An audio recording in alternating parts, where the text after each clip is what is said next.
시청자 여러분 안녕하십니까? 뉴스7의 신유만입니다.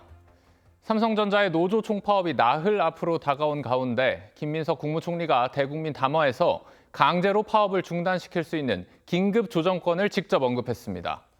우리나라 수출의 5분의 1을 담당하고 있는 삼성전자, 그 파업에 대한 우려가 커지자 정부가 최후 통첩을 한 겁니다. 청와대도 총리의 발언이 정부의 입장이라며 노사 간의 타협을 압박했는데 노사는 내일 제2차 사후조정협의에서 합의점을 찾기 위해 다시 마주 앉습니다. 첫 소식 신경희 기자입니다. 김민석 총리는 내일 교섭이 사실상 마지막 기회라며 긴급조정권 발동을 명시적으로 언급했습니다. 국민 경제에 막대한 피해가 우려되는 상황이 발생한다면 긴급조정을 포함한 가능한 모든 대응 수단을 강구하지 않을 수 없습니다. 앞서 지난 14일 김정관 산업부 장관이 긴급조정이 불가피하다고 언급한 데 이어 총리가 긴급조정권 발동 가능성을 공식화한 겁니다. 청와대도 총리 발언이 정부의 입장이라며 정부 노선을 분명히 했습니다. 김 총리가 마지막 기회라고 못 박은 삼성전자 노사의 2차 사후조정회의는 내일 오전 예정돼 있습니다. 앞서 노사는 지난 12일 17시간 동안의 밤샘 협상에도 성과급에 대한 이견을 좁히지 못했습니다. 노조가 경고한 총파업 기간은 오는 21일부터 18일 동안으로 공장이 멈추는 즉시 회복하기 힘든 피해가 예상됩니다. 웨이퍼 폐기가 발생하는 경우 경제적 피해는 최대 100조 원에 이를 수 있다는 우려도 제기되고 있습니다. 청와대는 아직 대화 시간이 남아 있다며 대화를 통해 조정될 수 있게끔 최대한의 지원을 아끼지 않겠다고 했습니다. TV조선 신경입니다. 내일 2차 조정회의는 파업 사흘을 앞두고 열리는 사실상의 마지막 단판이 될 전망입니다. 노사가 첨예하게 대립하고 있는 쟁점은 뭔지 이어서 박재훈 기자가 정리했습니다. 김민석 총리 담화 발표 직후 삼성전자 노조는 긴급 조정권에 대해선 할 말이 없다면서도 내일 협상에 성실히 임하겠다고 밝혔습니다. 사측은 협상이 타결될 때까지 대화를 멈추지 않겠다고 했습니다. 협상 여지를 노조의 파업 예고일인 21일 직전까지 열어놓은 겁니다. 노사 간 첨예하게 대립하는 안건은 성과급 제도화입니다. 성과급 규모에서는 사측은 영업이익의 10%를 제시했고 노조 측은 15%를 요구하고 있지만 절충할 수 있다는 입장입니다. 특히 조정이 와서도 영업이익률을 낮출 수 있다고 전달까지 했는데 하지만 노조는 연봉의 50%까지로 정해져 있는 성과급 상한을 없애고 매년 영업이익의 일정 비율로 성과급 기준을 명문화해달라고 요구하고 있습니다. 반면 사측은 특별보상 형태로 유연하게 운영하되 실적이 좋을 경우에는 혜택을 확대하겠다고 제안하고 있습니다. 반도체는 막대한 설비 투자가 필요한 만큼 일정 비율을 준 건 무리라고 보는 겁니다. 초격차 기술력을 유지하는 거라든지 지속적인 투자로 생산 설비를 늘린다는 것에서 상당히 제약으로 작용할 가능성이 있고. 이번 협상 결과는 다른 업계나 기업에게도 기준이 될 것으로 보여 합의까지는 큰 진통이 예상됩니다. TV조선 박재훈입니다. 삼성전자 노조가 총파업이라는 강수를 두고 있지만 이들을 지지하는 목소리를 듣는 건 쉽지 않은 상황입니다. 노동운동의 가치인 연대와 상생은 온데간데 없고 오로지 수억 원대의 성과급에만 골몰하고 있다는 지적까지 나옵니다. 공건 기자가 보도합니다. 삼성전자 노조의 파업에 대해 시민들의 의견을 들어봤습니다. 본인의 성과급이 낮다고 해서 파업까지 하는 거는 약간 동감하거나 이해하기 어려운 사항이 아닌가. 직원들이 기여를 했으니까 탈감이 들 것 같긴 해요. 5억 원이 적은 돈은 아니니까. 전문가들도 삼성전자 노조가 노동운동의 핵심인 연대를 저버린 채 막대한 성과급을 독식하려는 태도를 보이고 있다고 지적했습니다. 성과급의 일부를 우리 노동시장 약자나 아니면 하청, 협력업체, 지역사회 등등으로 사회연대적인 분배로 해나가는 그런 내용을 의제로 다룬다는 얘기를 못 들었는데 실제로 노조의 협상안에는 하청업체나 비정규직 처우 개선이나 지역사회 기여 등에 관한 내용은 없는 것으로 알려졌습니다. 심지어 반도체 분야에 치중된 성과급 요구로 한 달 새 4천 명이 노조를 탈퇴했고 다른 2개 노조와도 불협화음을 내고 있습니다. 노조가 막대한 성과급을 원한다면 불황기의 저임금과 실업도 감수해야 한다는 의견과 함께 현금 지급보다는 주식 기반 보상 제도가 정착돼야 한다는 지적도 나왔습니다. 한국노총마저 정부의 긴급조정권은 부적절하다면서도 노조가 특정 집단의 이해를 대변하는 데 그쳐선 안 된다며 쓴소리를 했습니다. TV조선 공건입니다. 자, 양대 노총은 왜 정부의 긴급조정권 발동에 강하게 반발하는 걸까요? 긴급조정권이 실제로 발동되면 파업 등의 쟁의 행위가 즉시 중단되고 30일 동안은 재개할 수도 없습니다. 노란봉투법 시행 등으로 노조의 활동 폭이 크게 넓어진 요즘 분위기를 정면으로 역행하는 조치인 겁니다. 긴급조정권은 역대 4차례만 발동이 됐고 마지막으로 쓴 지도 20년이 넘었습니다. 그야말로 정부의 입장에서도 최후의 카드일 수밖에 없는데 이번에 결국 거론을 한 겁니다. 헌법상의 권리인 단체 행동권을 무력화하는, 사측의 손해배상 청구하는 비교할 수 없이 강력한 이 조치가 노조에게는 당연히 달가울 리 없는 그런 상황입니다. 정치권 소식으로 이어갑니다. 6.3 지방선거가 오늘로 17일 앞으로 다가왔습니다. 최대 격전지인 서울시장 선거는 연일 새로운 이슈들을 놓고 여야의 공방이 치열한데요. 오늘은 광역복합환승센터로 예정된 GTX 삼성역의 부실공사 문제를 놓고 양측이 종일 시끄러웠습니다. 고소 고발전으로 확대된 주치폭력 의혹 공방까지 김예나 기자가 정리했습니다. 민주당 정원호 후보가 GTX-A 삼성역 공사 현장을 찾아 국민의힘 오세훈 후보의 시장 재임 중 시작된 공사에서 부실이 발견됐다고 지적합니다. 무책임한 안전 불감증입니다. 서울시가 지금까지 이렇게 많은 사고가 일어나고 개선이 되고 있지 않은 겁니다. 지난해 11월 발견된 철근 누락 사실을 올해 5월에야 국토교통부에 통보한 건 직무유기란 겁니다. 그러자 오 후보 측은 시공사가 실무상 도면 해석 오류로 서울시에 자진 보고한 사안이라며 괴담 수준의 허위 음해라고 반박했습니다. 서울시와 시공사 간에 이뤄지는 행정소통과 협력 체계에 대한 이해 부족만 부각될 뿐이라고도 했습니다. 건설회사의 단순 실수를 정치 쟁점화하는 정원호 후보 캠프가 이제 좀 쫓기는 모양이다. 오 후보는 정원호 후보의 소위 주치폭력 의혹을 겨냥한 듯 주폭제로 프로젝트를 발표했습니다. 민주당이 해당 의혹에 대해 허위사실 유포로 국민의힘을 고발한 데 대해선 무고죄로 맞대응했습니다. 카페 외박? 이게 말이 됩니까, 국민 여러분? 성매매 의혹 등을 던진 그 국민의힘 모든 사람들을 법적 조치한다는. 민주당과 정원호 후보는 본인의 범죄 의혹 해명마저 대리인에게 맡기는 비겁한 행태를 즉각 중단하십시오. 선관위 주간 TV토론 외 추가 양자토론을 둘러싼 기싸움도 계속되고 있습니다. TV조선 김예나입니다. 부산 북갑은 보궐선거 최대 격전지로 꼽히죠. 이곳에 도전장을 낸 하정우, 박민식, 한동훈 세 후보가 주말 나란히 지역 행사장을 찾아 표심 잡기 경쟁을 벌였습니다.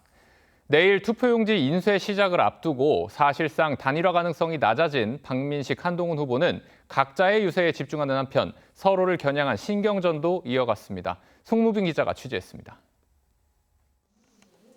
민주당 하정우, 국민의힘 박민식, 무소속 한동훈 후보가 부산 화명생태공원에서 열린 북구 축구협회장기 대회를 찾았습니다. 어제 만덕동 마을축제에 30분씩 시간차를 두고 참석한 세 후보가 연이틀 한자리에 모인 겁니다. 하정우 후보는 어제에 이어 오늘도 보수 후보 간 단일화 이슈 언급을 피한 채 지지자들과 만나 지역 발전을 약속했습니다. 북구가 서부산을 넘어 대한민국을 견인하는 AI 혁신 거점이 되도록 만들어내겠습니다. 박민식 후보는 SNS에 손편지를 올리며 저는 선거를 위해 새빵을 얻으러 온 게 아니라며 남은 인생을 북구에 바치겠다고 했습니다. 한동훈 후보를 겨냥한 발언으로 해석됐습니다. 저는 선거를 위해 새빵을 얻으러 온 것이 아닙니다. 단 한 번도 마음에서 떠나본 적 없는 제 집으로 돌아온 것입니다. 한 후보는 오늘 선대위 발족식을 갖고 북구와 보수를 재건하겠다고 강조했습니다. 우리 북갑, 구포, 덕천, 만덕 이제 과거 20년을 극복하고 이제 한번 미래로 가봅시다. 우리도 한번 잘 살아봅시다. 북구청 장기근속자 등 지역 인물들이 선대위원장으로 참여했고 국민의힘을 탈당한 오선 중진 서병수 전 의원은 명예선대위원장을 맡았습니다. 당 안팎에서 여전히 두 후보를 향한 단일화 요구가 이어지고 있지만 양측 모두 완주로 방향을 잡고 향후 유세 전략을 고심 중인 걸로 전해졌습니다. TV조선 송무빈입니다. 그동안 험지인 영남권을 먼저 공략했던 민주당 지도부가 오늘은 텃밭인 호남에 갔습니다. 5.18 전야제 참석도 이유였지만 전북에서 무소속 김관영 후보 변수가 생기면서 지도부 입장에선 발등에 불이 떨어진 겁니다. 국민의힘 수도권 단체장 후보들은 민주당 후보들의 소위 대장동 발언을 두고 협공을 했습니다. 김창섭 기자의 보도입니다. 민주당 정청래 대표와 한병도 원내대표가 이원택 전북지사 후보의 양손을 번쩍 들어 올립니다. 민주당! 지난 2일 포항을 시작으로 이달 중 영남권만 닷새를 돌며 험지를 챙겼던 정 대표가 16일 만에 텃밭 전북을 찾았습니다. 특히 최근 전북에서 무소속 김관영 후보의 지지율이 강세를 보이면서 정 대표가 추가 지원에 나선 겁니다. 민주당은 정 대표에 대한 테러 모의가 있다는 제보가 접수됐다며 경찰에 수사를 의뢰했습니다. 참담하고 마음이 아프고 괴롭습니다. 그렇다고 제가 활동을 중지할 수도 없고 좀 더 조심하고 좀 더 낮은 자세로 국민을 만나고 현장을 다니겠습니다. 국민의힘 수도권 후보들은 기자회견을 열고 여당 후보들의 대장동 관련 발언 비판에 나섰습니다. 민주당 정원호, 추미애, 박찬대 후보가 대장동 사건을 굉장히 성공한 사업, 창의적 아이디어 등으로 발언한 건 망언이라며 철회하란 겁니다. 이 얼마나 오만방자한 발언입니까? 대통령 맹종병이 민주당에서 창궐하고 있는 것입니다. 국민의힘 윤용근 후보의 선거사무소 개소식을 찾은 장동혁 대표는 내일은 5.18 민주화운동 기념식에 참석할 계획입니다. TV조선 김창섭입니다.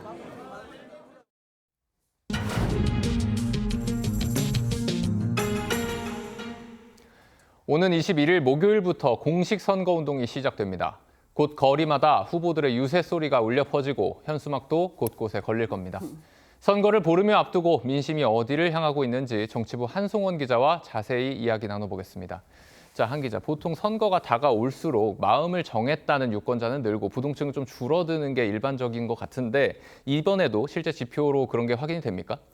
이번 선거는 통상적인 흐름과는 좀 다르게 가고 있습니다. 아하. 선거가 보름 조금 넘게 남았지만요. 유권자 4명 중 1명은 여전히 마음을 정하지 못했다 이런 결과가 나왔습니다. 지난주 공개된 대부분의 여론조사에서 어느 정당도 지지하지 않는다 이런 무당층 비율 24에서 25%입니다. 네. 선거일이 다가오면서 오히려 무당층이 늘었다 이런 조사 결과까지 있었는데요. 한 달 전에 민주당 지지율 44.2%에서 38.9%로 국민의힘은 31.5%에서 32.9%로 변동하는 사이에 무당층 비율 12.9%에서 16.1%로 오히려 3.2%포인트 증가했습니다. 지지층에서 이탈하더라도 어느 한쪽으로 가지 않고 지켜본다는 겁니다. 뭐 아무래도 지선이 대선이나 총선보다는 상대적으로 관심도도 좀 낮고 투표율도 좀 낮은데 이것 때문에 그런 겁니까? 그걸 감안하더라도 4년 전에 2022년 지방선거 때와 비교하면 수치가 두드러집니다. 2022년 지방선거를 2주 앞둔 비슷한 시기에 같은 한국갤럽 조사와 비교해 봤는데요. 당시엔 무당층 비율 17에서 18%로 지금보다 6에서 9%포인트 높았습니다. 지역별로 보면 좀 더 확연한데요. 4년 전에는 서울 17%, TK 16% 정도 마음을 정하지 못했는데 지금은 28에서 29%까지 치솟은 상태입니다. 그런데 유권자들이 이렇게까지 지금까지 마음을 좀 정하지 못하고 있는 이유가 뭘까요?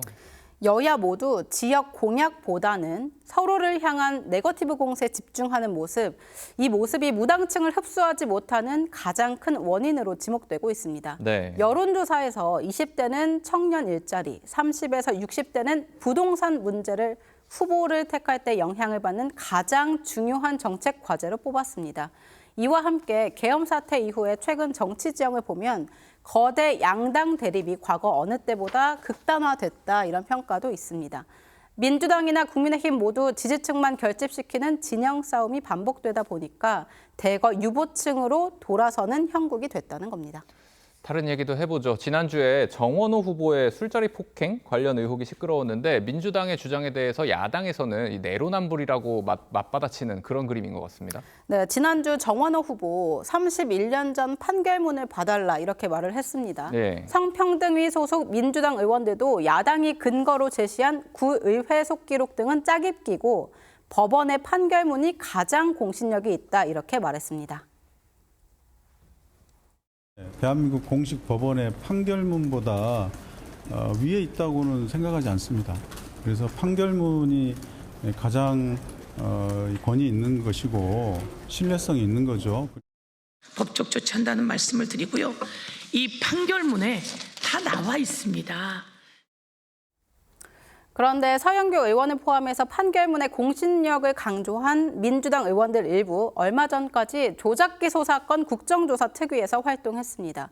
국정조사가 끝난 뒤에는 이미 대법원에서 유죄 확정 판단이 나온 대북송금 사건 아니면 재판부 판단이 이미 나온 선거법 위반 사건 등에 대해서 다시 들여다봐야 한다, 특검 수사 대상에 포함시키기도 했는데요. 이를 두고 야권에서는 유리한 판결문엔 사법부 권위를 말하고 불리한 판결은 뒤집으려 한다 이런 지적이 나오고 있는 겁니다. 네, 한송원 기자 잘 들었습니다.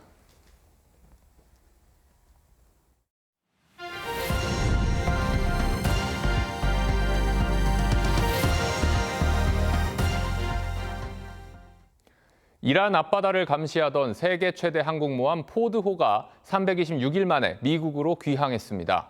이로써 중동에 배치된 미국의 항모 전단은 2개로 줄어들게 됐는데요. 종전 협상이 지지부진한 상황에 미국이 화력을 줄인 건 어떤 의미인지 유지현 기자가 보도합니다. 해군 장병들이 포드호에서 내려 마중 나온 가족들과 포옹합니다. 11개월 만에 돌아온 포드호 전단에 트럼프 대통령은 부대 표창을 내렸습니다. What the Ford Carrier Strike Group did and these destroyers did is exceptional, phenomenal. Absolute resolve, epic fury. It's an incredible story. 링컨호와 부시호 등 2개 항모가 중동에 남아 호르무즈 역봉쇄 작전을 담당하게 됐는데 CNN은 포드호는 미국이 보유한 항모 10척 중 유일하게 소형 드론부터 대형 항공기까지 발진할 수 있는 항모라며 미국의 화력이 줄어든 것이라고 했습니다. 하지만 미국과 이란의 종전안에 대한 입장차가 큰 데다 이란이 전쟁 재개 준비를 경고하고 있어 중동 지역의 긴장감은 여전한 상황입니다. 이란은 호르무즈 해협 선박 통행을 관리하기 위한 체계를 마련했다며 통행료 징수안을 포함해 조만간 공개할 예정이라고 밝혔습니다. 해협 너비가 가장 좁은 지점을 이란 혁명수비대가 통제하며 진입과 출입을 관리할 것으로 전망됩니다. چین و ژاپن و همچنین پاکستان امروز خبر آمد که اروپایی‌ها هم وارد مذاکره با نیروی دریایی سپاه شده‌اند. 중재국 파키스탄 내무장관은 이란을 방문해 종전 협상 재개를 논의했지만 별다른 진전을 이루지는 못한 것으로 알려졌습니다. TV조선 유지현입니다. 방중 일정을 마친 트럼프 대통령이 사실상 빈손으로 돌아왔다는 평가가 미국 안팎에서 나옵니다. 오히려 대만의 무기 판매를 중단할 수 있다고 시사한 트럼프 대통령 발언 때문에 미국의 위상이 시험대에 오르게 됐다는 분석까지 나옵니다. 이채림 기자입니다. 중국 상무부는 정상회담 종료 이틀 만인 어젯밤 각자가 중시하는 제품에 대해 양국이 동등한 규모로 관세를 인하하기로 원칙적으로 합의했다고 밝혔습니다. 다만 초보적 성과라며 구체적인 제품과 인하 규모는 밝히지 않았습니다. 빈손 협상이었다는 비판이 나오는 가운데 미국이 대만의 무기 판매 계획을 지킬지에 관심이 쏠립니다. If there were ever to be a conflict of the mainland trying to take control of Taiwan by force, playing into doubts about the island of Taiwan's future. 트럼프 행정부는 지난해 12월 대만에 16조 5천억 원 규모의 무기를 판매하겠다고 밝혔고 추가 무기 패키지 판매도 준비 중이었습니다. 이를 중단한다면 동맹국에 미국의 나약함을 알리게 될 거라는 비판이 나옵니다. 台美军售不仅明载于台湾关系法里，美国对台湾的安全承诺更是对区域威胁的共同吓阻力。 러시아는 푸틴 대통령이 오는 19일부터 20일까지 중국 베이징을 찾아 시진핑 주석과 회담을 한다고 밝혔습니다. 미중은 회담 이후 공동 성명을 채택하지 않았는데 크렘린궁은 국제 및 지역 문제들에 대한 견해를 교환한 뒤 공동 선언에 서명할 예정이라고 밝혔습니다. TV조선 이채리입니다. 오늘 경남 밀양의 낮 최고 기온이 35.1도까지 치솟는 등 때이른 불볕더위가 기승을 부렸습니다. 야외 물놀이장은 피서객들로 붐볐지만 한창 일손이 바쁜 농민들에겐 온열 질환 경고등이 켜졌습니다. 이성진 기자의 보도입니다. 야외 물놀이장이 피서객들로 들어찼습니다. 시원한 파도에 몸을 싣고 폭포수를 맞으며 더위를 식힙니다.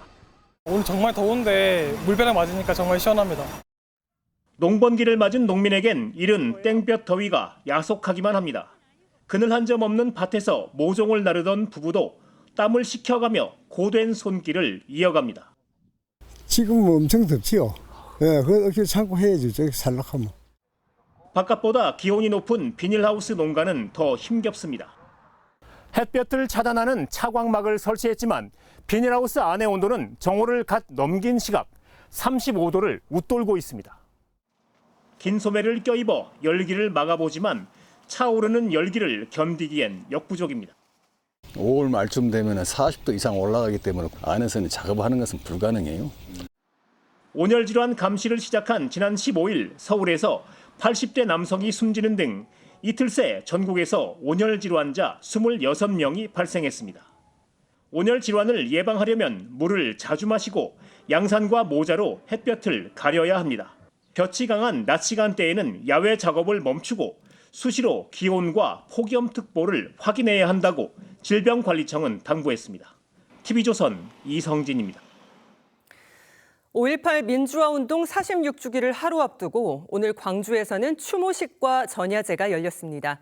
시민들은 46년 전 그날처럼 주먹밥을 나누며 공동체 정신을 되새겼습니다. 김태준 기자입니다. 아들 묘지 앞에 주저앉은 노모가 눈물을 훔칩니다. 아파. 뼈가 항상 자라 깨나. 46년이 흘렀지만 먼저 보낸 자식은 가슴속 응어리입니다. 그 잡초를 누가 뽑을 것이오? 우리가 하나라도 죽음으로써 그 잡초를 뽑을 것이오. 그러고 나가는데 안 들어가 버렸어. 도청에 남겠다던 처남을 말리지 못했던 매형도 지우지 못한 후회만 가득합니다.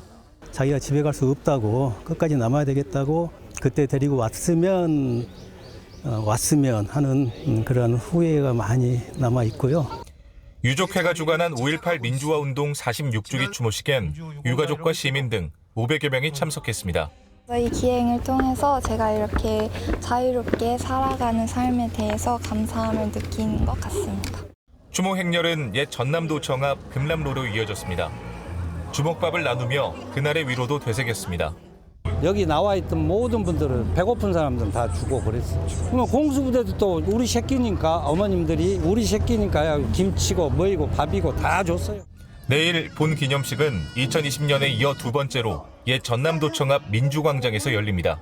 TV조선 김태준입니다. 취업이나 이성 교제를 미끼로 한 동남아 지역의 범죄가 여전합니다. 정부가 캄보디아에 감금됐던 우리 국민 2명을 구출했는데요. 범죄 조직들은 사회적 약자를 겨냥한 특별 채용 공고까지 만들며 피해자들을 해외로 유인했습니다. 이나라 기자의 보도입니다. 캄보디아의 한 호텔 객실. 감금에서 막 풀려난 30대 남성이 겪은 일을 털어놓습니다. 도망가려 해서 그때 잡혀서 그때부터 맞았습니다. 남성은 SNS에 올라온 장애인, 사회적 약자 특별 채용 공고를 보고 캄보디아로 향했다가 한 달 넘게 감금당했습니다. 수차례 탈출을 시도했지만 붙잡혔고 2만 달러를 내놓으라는 협박에 시달렸습니다. 수파를 저기 문에 갖다 대고 이러면 쭉 밀어서 못 나가게 하고 돈을 그분이 보내주고 제가 나가는 걸로 돼 있었어요. 캄보디아 프놈펜에선 20대 여성의 감금 신고가 접수됐습니다. 온라인으로 알게 된 중국인 남성을 만나러 현지를 방문했다가 억류된 건데 전형적인 로맨스 스캠 연계 범죄였습니다. 양국 경찰은 합동 작전 끝에 이들을 신고 접수 하루 만에 구출하고 중국 국적 용의자들을 검거했습니다.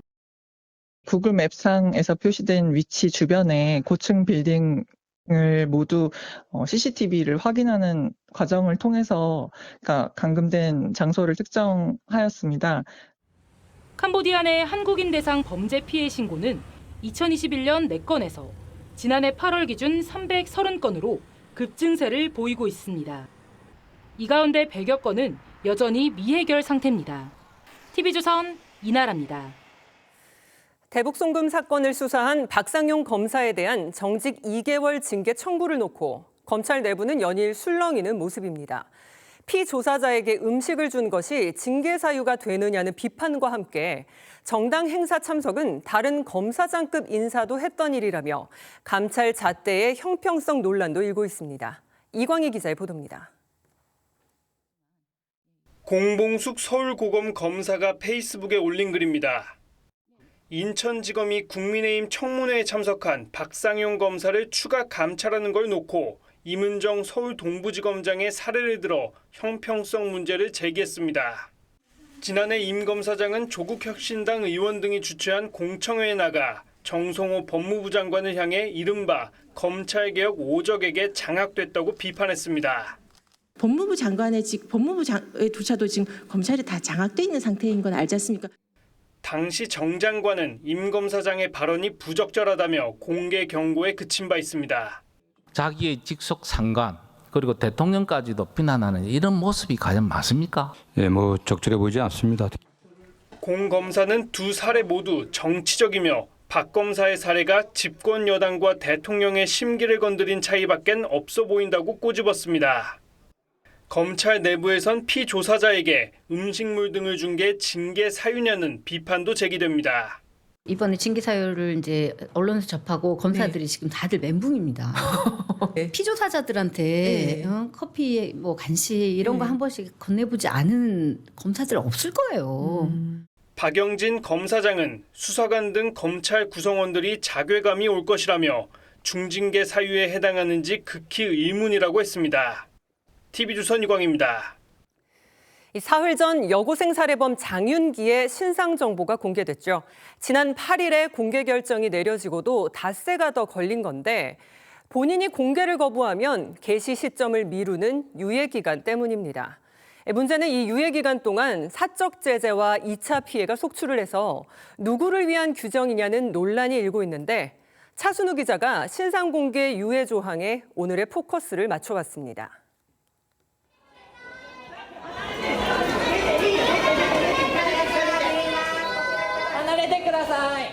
다급한 외침에 시민들이 놀라 흩어집니다. 지난 3월 26일 일본 도쿄 이케부쿠로 포켓몬 센터에서 21살 여직원이 스토킹 가해자가 휘두른 흉기에 목숨을 잃은 겁니다. 일본 경찰은 범행 직후 가해자가 사망했음에도 공익을 위해 실명과 사진을 즉각 공개했습니다. 반면 우리 신상 공개 절차는 사뭇 다릅니다.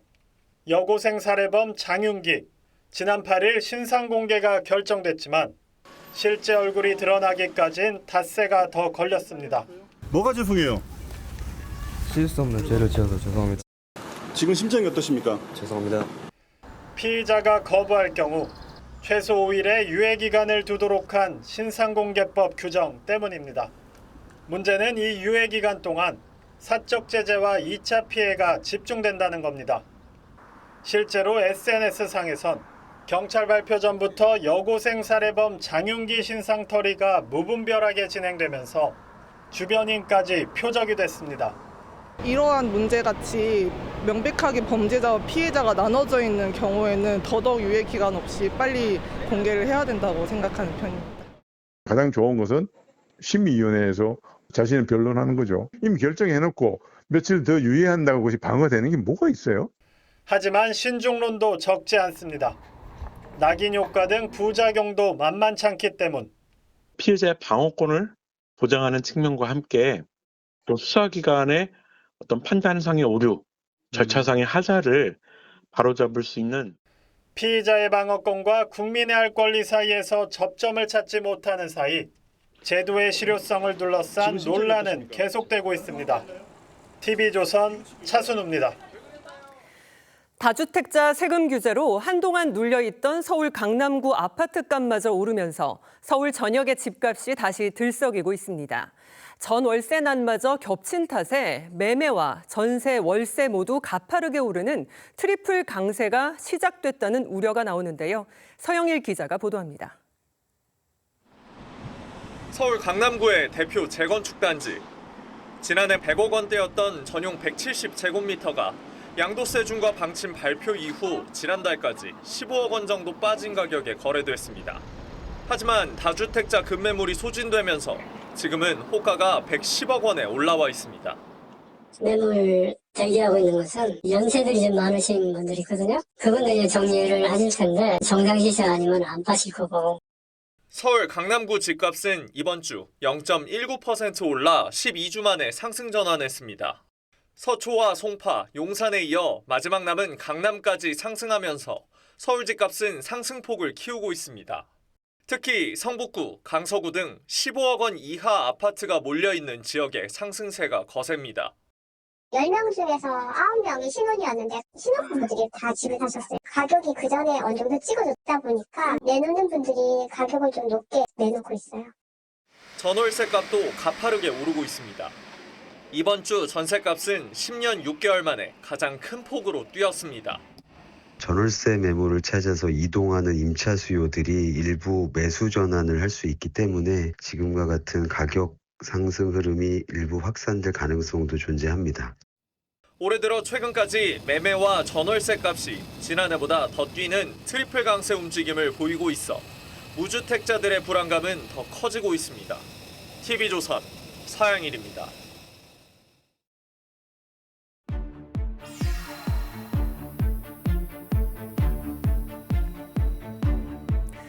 최근 정부가 처음으로 외로움 문제를 전담할 차관을 지정했습니다. 점점 심각해지는 사회적 고립 문제에 대응하기 위해서인데요. 얼마나 심각한지 그리고 정부의 구상은 뭔지 사회정책부 이상배 기자와 따져보겠습니다. 먼저 우리나라의 사회적 고립이 얼마나 심각한 상황입니까? 네, 인구 고령화와 1인 가구의 증가로 사회적 고립이 전 연령대에서 확산되고 있습니다. 먼저 가족이나 친척과 교류가 없는 비율을 보시면요. 20대 청년층과 65세 고령층에서 높은 U자 형태를 보이고 있습니다. 취업을 준비하는 20대와 은퇴 이후 고령층에서 사회적 교류가 급격히 줄어들기 때문으로 분석됩니다. 외출을 거의 하지 않는 은둔의 경우 60세가 넘어가면서 급증했고요. 65세 이상 34%가 외로움을 느낀다고 답했습니다. 청년들은 취업 등 상황이 변하면 고립에서 벗어나기도 하는데 이 고령자의 경우는 고독사로 이어지기도 해서 큰 문제잖아요. 네, 고독사는 사회적 고립의 가장 비극적인 결과물이라고 하는데요. 2020년 3,279명에서 올해는 4,000명을 넘어설 것으로 전망됩니다. 특히 60대가 전체의 32%를 넘었고 50대도 30%를 차지했습니다. 또 남성이 여성보다 5배 이상 압도적으로 많았는데요. 중장년 남성이 실직이나 이혼, 사별 등으로 사회적 역할을 상실할 경우 급격하게 고립의 늪에 빠질 수 있다는 점이 확인된 셈입니다. 정부가 이 같은 사회적 고립에 대응하기 위해서 이 전담 차관을 지정했다는데 구체적으로 어떤 내용입니까? 네, 복지부는 최근 고독사 예방 협의회란 협의기구를 만들었습니다. 복지부 제1차관을 전담 차관으로 하는 범정부 컨트롤타워인데요. 고독사뿐만 아니라 사회적 고립까지 아우르는 정책을 펼치겠다는 구상입니다. 고독사를 예방할 수 있는 그런 체계로 정책 프레임을 전환하려고 합니다. 전담 차관 중심으로 해서 사회적 고립 예방이라는 정책 목표를 향해서 기존 고독사 예방 방법을 사회적 고립 및 고독사 예방 관리법으로 개정하는 방안도 추진할 예정입니다. 다른 나라들의 경우도 궁금한데요. 어떻게 대응하고 있습니까? 네, 영국은 고독사를 사회 문제로 가장 먼저 인식한 나라입니다. 지난 2018년 외로움부를 신설해 유관 부처와 관련 정책을 총괄하는 역할을 맡고 있고요. 인구 고령화가 심각한 일본의 경우 2021년 총리관저 내각 관방에 고독 고립 대책실을 설치했습니다. 이후 법제정과 민간 협력 플랫폼 등을 통해 사회적 고립에 대처하고 있습니다. 네, 고독과 외로움을 사회적 차원에서 그리고 정부 정책으로 해결할 수 있는 전환점이 되기를 기대하겠습니다. 이 기자 잘 들었습니다. 인공지능 AI의 등장으로 회계사나 변호사 같은 전문직, 소위 화이트 칼라들의 취업 전선도 변화를 맞고 있습니다. 데이터 입력이나 분석 같은 업무를 AI가 대체하게 되면서 신입 채용이 급감한 건데요. 최원국 기자가 달라진 세태를 취재했습니다. 국내 대형 회계법인에서 일하는 최준영 회계사가 한 기업의 거래 장부를 AI에게 주고 분석을 명령합니다. 단 5분 만에 데이터를 상세 분석한 보고서가 만들어집니다. 주로 신입 회계사들이 맡아 반나절 이상 걸리던 업무입니다. 2년간의 모든 거래가 기록된 분계장 데이터를 전부 분석을 AI로 수행을 한 건데요. 전년차 회계사가 수행했다고 하면 반나절 이상 수행을 해서 데이터를 가공하고 이처럼 자료 분석, 초안 작성 같은 단순 업무를 AI가 빠르게 대체하고 있습니다. 이 때문에 회계사 시험에 통과하고도 정식 자격을 얻기 위한 실무 수습처를 못 찾은 회계사는 2022년 14명에서 지난해 178명으로 3년 새 10배 이상 늘었습니다. 대표적인 전문직인 변호사들도 사정이 비슷합니다. 직원 25명 규모의 이 법률사무소에는 변호사가 1명뿐입니다. 판례나 법령을 조사하던 신입 변호사의 업무를 AI가 대체하면서 혼자서도 민사와 형사 등 다양한 분야의 업무를 처리할 수 있게 된 겁니다. AI를 시켜놓으면 지치지도 않고 불평도 없고 또 처리하고 있으면 또 시켜도 되고 옛날 같았으면은 처리할 수 없는 수준의 양의 일을 지금은 할 수 있게 됐습니다. 이렇게 신규 변호사 수요가 감소하면서 변호사 채용 공고도 지난 2021년 3,895건에서 지난해 3,167건으로 18% 이상 줄었습니다. 갈수록 진화하는 AI 성능에 노동시장의 구조적 변화도 불가피할 전망입니다. TV조선 최원국입니다.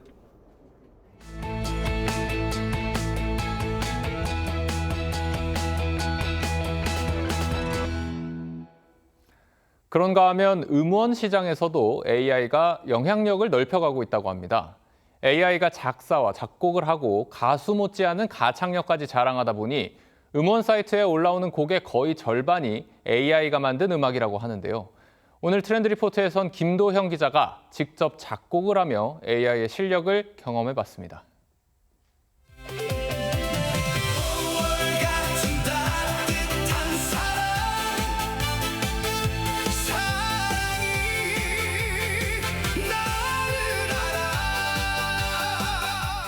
트롯 가수가 부른 노래처럼 들리지만 사람이 만든 곡이 아닙니다.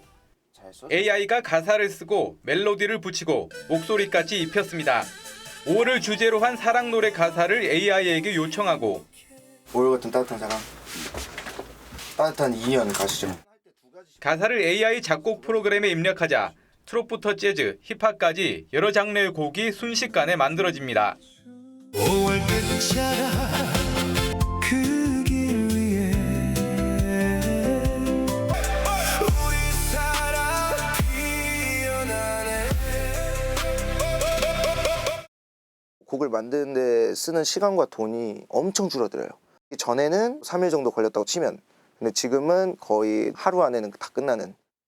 이번엔 기자의 목소리를 AI에 학습시켰습니다. 멜로디 플로우 소프트리. 여기에 TV조선 슬로건을 입력했습니다. 재미에 감동을 더하다 TV조선. 이렇게 제 목소리를 입힌 AI 로고송이 프롬프트를 입력하고 클릭한 지 3초 만에 완성됐습니다. 작곡의 문턱이 그만큼 낮아진 겁니다. 실제로 한 해외 음원 서비스 업체에선 하루 업로드되는 음원의 44%가 AI로 만든 곡으로 조사됐습니다. 다만 AI 음원의 청취율은 전체의 1에서 3%에 그쳤습니다. 이 곡이 좋거나 나쁘거나에 아니면은 어떤 컨셉을 가지고 어떤 식으로 소화하느냐 그런 곡을 만들 때는 전문가의 그 안목이 필요하기 때문에 AI는 노래를 빠르게 만들지만 무엇을 고르고 어떻게 다듬을지는 여전히 사람의 몫입니다. 재미에 감동을 더하다 TV조선. 김도영입니다. 북한 여자축구단이 아시아 챔피언스리그 4강전에 참가하기 위해 오늘 중국을 거쳐 인천공항으로 들어왔습니다. 북한 선수단이 한국 땅을 밟은 건 8년 만인데요. 오는 20일 남북 클럽의 맞대결을 앞두고 관심이 뜨겁습니다. 김준석 기자가 현장을 다녀왔습니다. 단발머리에 남색 정장, 하이힐까지 똑같이 맞춰 입은 북한 여자축구단이 입국장에 들어섭니다. 시민들의 환영 인사에도 선수단은 굳은 표정으로 말 한마디 없이 공항을 빠져나갑니다. 북한 선수단이 한국 땅을 밟은 건 2018년 12월 국제탁구연맹 대회 이후 8년 만입니다. 선수들 건강하게 잘 좋은 경기 보여주고 그리고 이렇게 서로 만나는 게 또 드문 일이잖아요. 나라에서도 좋은 일이 생겼으면 좋겠습니다. 파이팅! 공항 도착 당시 냉랭했던 기류는 수원 숙소에서도 이어졌습니다. 도착한 지 1시간도 채 안 돼 운동복으로 갈아입은 선수들은 곧바로 훈련장으로 향했습니다. 북한 여자축구단이 우리 선수들과 뛰게 될 경기장입니다. 아시아축구연맹이 요청한 잔디 보수 등 정비도 모두 마쳤습니다. 미디어실, 심판실, 도핑실, 잔디 보수, 훈련장에 여자 화장실, 그런 거를 요청을 했어요. 미디어실은 없었는데 그건 새로 아예 만들었죠.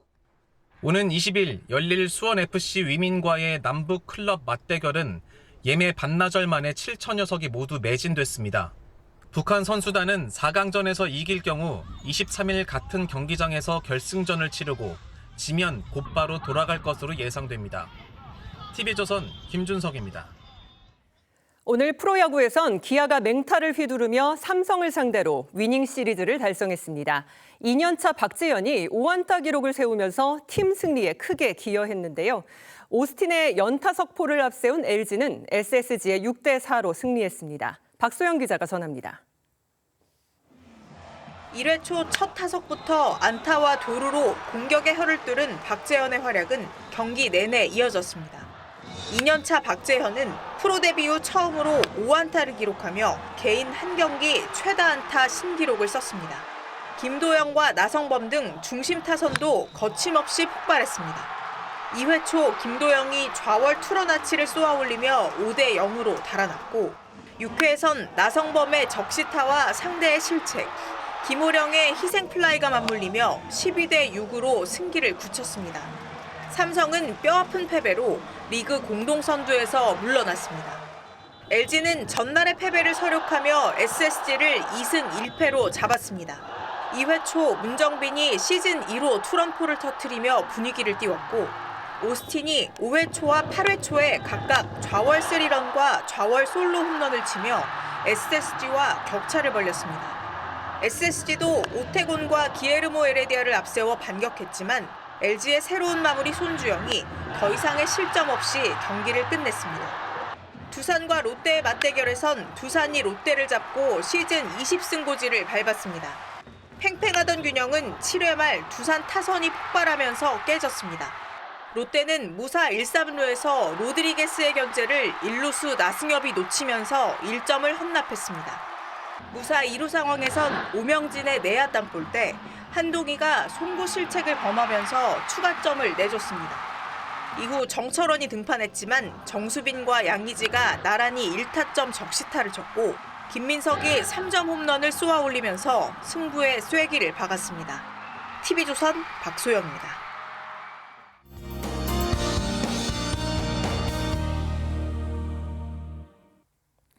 휴일인 오늘 경남 밀양은 35도를 웃돌며 올해 들어 가장 더웠습니다.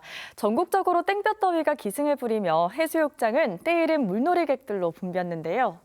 내일도 30도 안팎의 더위가 이어집니다. 낮 최고 서울 30도, 밀양은 33도, 대구 34도까지 지속했습니다. 수분 섭취와 충분한 휴식으로 온열 질환 예방하셔야겠습니다. 내일이 지나고 나면 고온 현상이 조금씩 누그러집니다. 수요일에 비가 내리면서 평년 수준을 되찾겠습니다. 내일도 전국의 맑은 가운데 자외선이 강하겠고요.